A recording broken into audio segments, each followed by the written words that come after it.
Hello everyone, my name is Joe, and in this video we'll be looking at these two items right here. This is the Apple Siri remote second generation, and this is a case by 𝚭𝚭 for this same remote. Now I've had this for over a year now, almost 2 years I think, and here's the thing, this is the second generation. There's already a third generation of this remote. And the real difference between the second and third generation is basically only that the second generation has a lightning port and the third generation has a USB-C port. Now both second and third generations of this remote are backwards compatible with the Apple TV 4K second and first generation and the Apple TV HD, which is I think the fourth generation or something. Anyway, I bought it for the Apple TV HD, which is the one that I have. That one came with the original glass front remote, and it was very, very fragile. This one is made of aluminum, so it's quite resistant.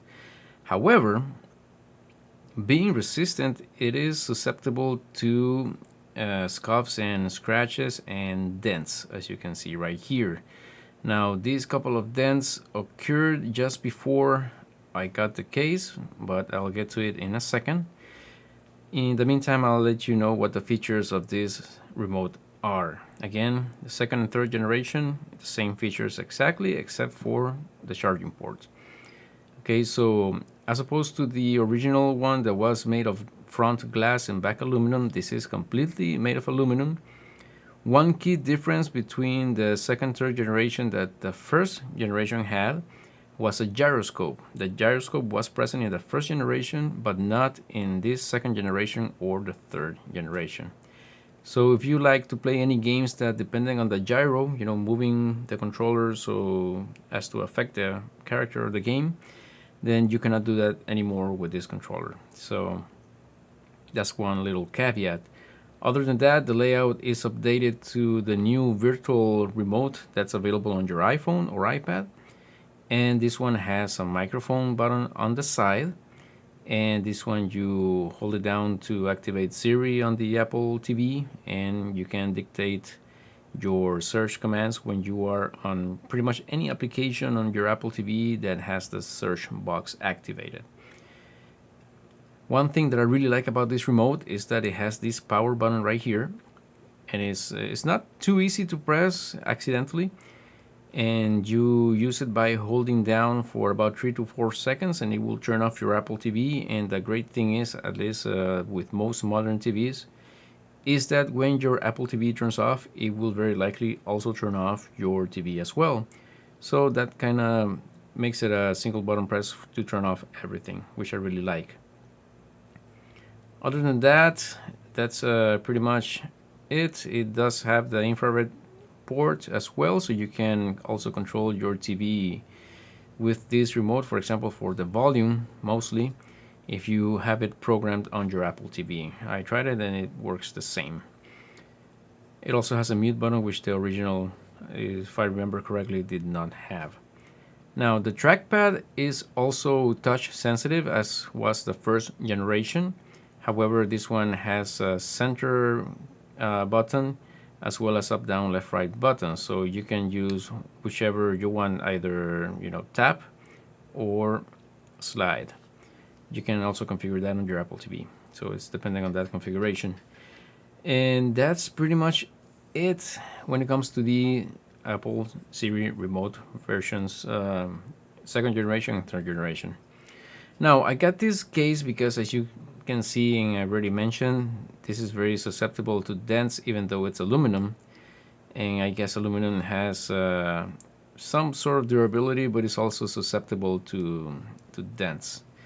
And so I already ordered this before this happened. However, sadly, I got it a couple of days after this, so it was just bad luck on my part.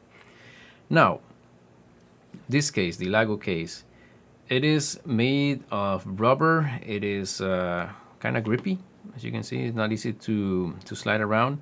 And you probably already noticed this metal part right here. This is actually a magnet, and it has two. It has one here and one on the bottom right here.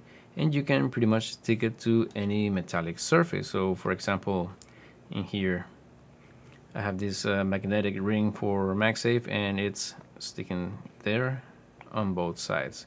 So for example, if your TV has a metallic part on the back or on the sides, then you can very easily store your Apple TV remote that way, and you just slide it in very easily, and that's it. If you notice, there was pretty much no effort on my part to install this case or this cover into the remote, or the remote into the cover actually. Now, some people have concerns regarding the fit. As you can see, it is loose in this side right here. You can see through my hand. Some people would prefer to have a very, very tight fit, but and it was actually a concern of mine at first. I thought that it would fall off too easily, but you can really shake this around and it's not really gonna fall off easily. Having that said, if you have a toddler like I do, then it's very easy for a toddler to just, do it like this and they can take it off. I wish my toddler did have that phase when she was destroying pretty much everything she got her hands on. I think it's a phase. I hope it's already over. Kind of seems like it is. Anyway, I digress.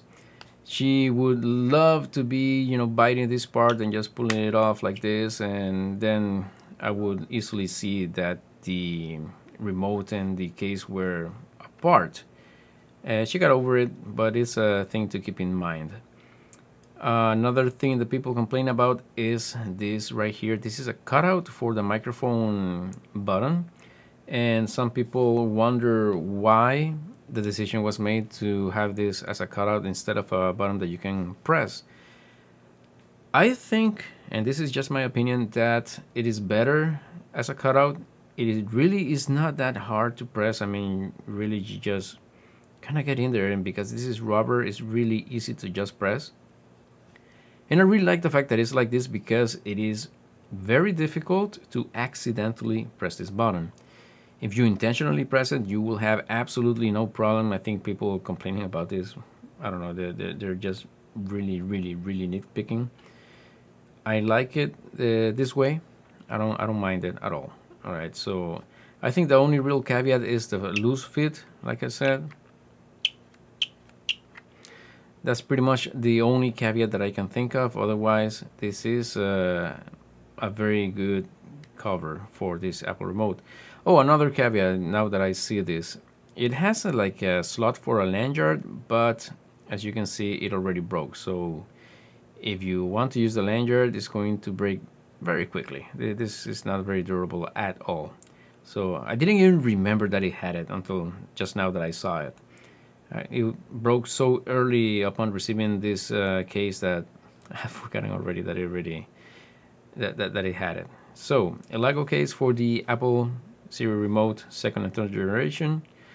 I can easily recommend it. Like I said, you can store it in any metallic surface. You can stick to it. And I hope this video was useful for you. And I'll see you in the next one. Until then, God bless you.